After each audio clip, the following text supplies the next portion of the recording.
In this lesson, we'll learn how to create a new database using phpMyAdmin.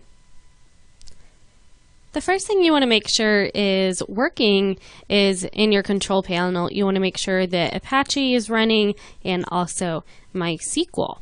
And the rest of what we're going to be doing is all going to be done in a browser. So you also want to make sure you have a browser that's up to date.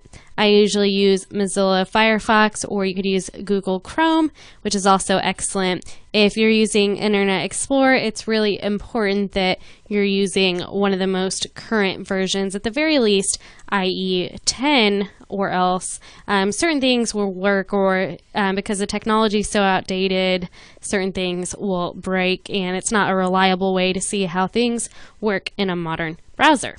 So I'm going to be using Firefox.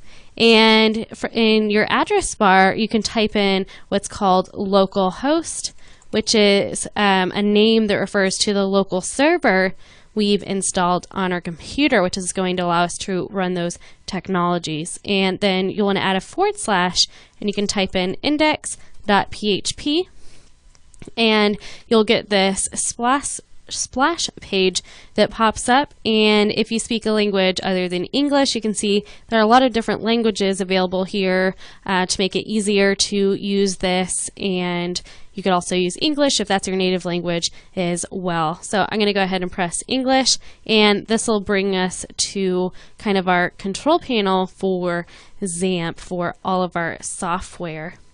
And what we want to do is come down here to Tools and click on phpMyAdmin, which is where we can check and create our databases. So I'm going to go ahead and click on that, phpMyAdmin.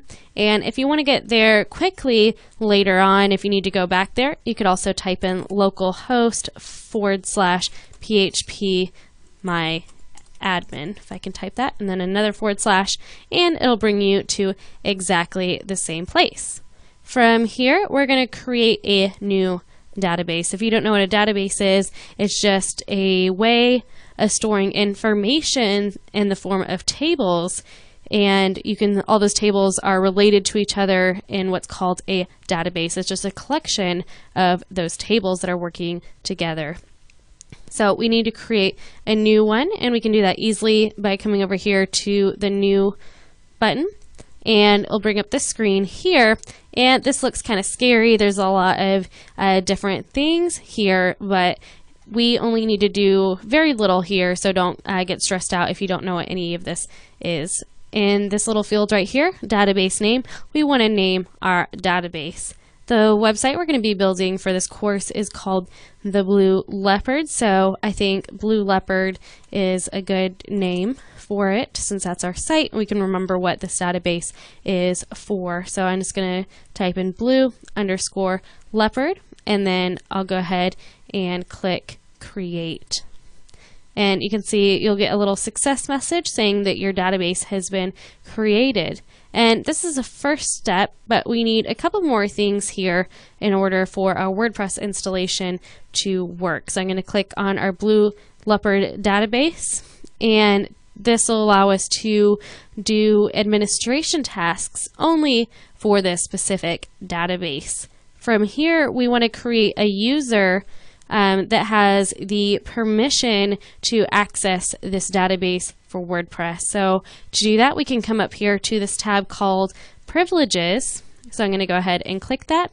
We have all of our users here. It's really important to leave all of these users that are here by default alone, because they are all there for a reason. And what we want to do is create a new user. So we can come down here to Add User, and you can give any username you want. The most important thing is that you write this down and you remember it. So I'm going to call mine admin.